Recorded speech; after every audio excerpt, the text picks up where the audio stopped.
The American Wild West. A land of pioneers, outlaws, and forgotten monsters. Beneath its dust, a lost world was hidden, a graveyard of creatures that once ruled the planet. The greatest treasure hunt in history wasn't for gold. It was for bones, dinosaur bones. And it was fought by two men who hated each other more than anything in the world. Edward Cope and Othniel Marsh, two paleontological geniuses, whose rivalry was so toxic it drove them to sabotage, steal fossils, and even destroy dig sites with dynamite. How did the hatred between two men give us the most famous dinosaurs we know today?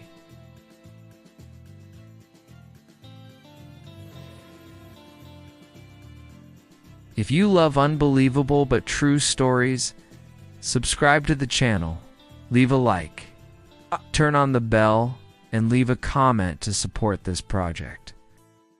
It seems unbelievable, but the two greatest enemies in science began as friends. Edward Drinker Cope was a brilliant and impulsive genius from a wealthy Philadelphia family. Othniel Charles Marsh was slower, more methodical, and from a more modest background. But he had a very rich uncle who financed his ambitions. They met in Germany in 1864 and immediately bonded, exchanging fossils and compliments. Cope even went so far as to name Colostius Marshia after Marsh in 1867. And Marsh returned the favor, naming Mosasaurus copinus after Cope in 1869. But the peace was not destined to last. The breaking point came in 1868. Cope had just reconstructed the skeleton of a massive marine reptile he had discovered, the Allosaurus. Proudly, he showed it to Marsh. But Marsh, with his methodical precision, noticed a colossal, almost comical error. Cope had mounted the head on the tail. For a paleontologist, it was the ultimate humiliation. Cope desperately tried to recall all the scientific publications with the error, but it was too late. Marsh made sure everyone in the scientific world knew about the blunder. From that day on, they ceased to be colleagues. They became mortal enemies. The Bone Wars had begun. The war was not fought in laboratories, but in the vast and wild territories of the American West. Both used their fortunes to fund teams of fossil hunters. The competition was ruthless. They stole each other's workers by bribing them. Marsh's and Cope's teams spied on each other to discover new fossil beds. Fossils were shipped hastily on trains, often damaging them, just to be the first to publish. In some cases, fossil hunters would destroy the remaining fossils in a quarry with dynamite, just to prevent their rival from getting them. It was a dirty war, fueled by ego. The battle continued in scientific publications.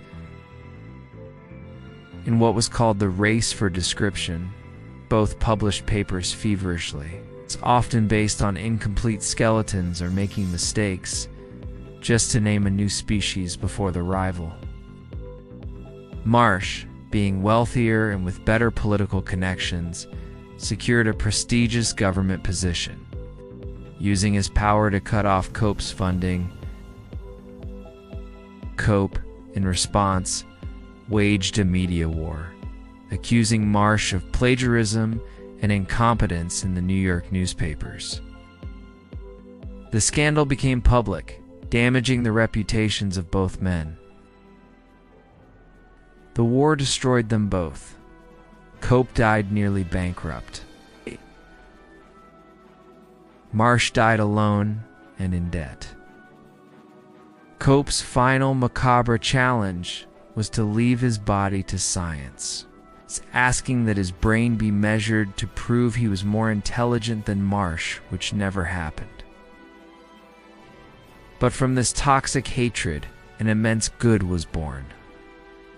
Together, Cope and Marsh discovered and named over 130 species of dinosaurs, including icons like the Triceratops, Allosaurus,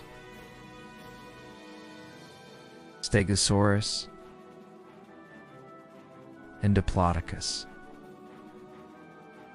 They filled the world's museums and gave birth to the golden age of American paleontology. An unbelievable story that shows how sometimes even the worst of human rivalries can, almost by accident, change our understanding of the world forever. If you love unbelievable but true stories, subscribe to the channel, leave a like, turn on the bell, and leave a comment to support this project.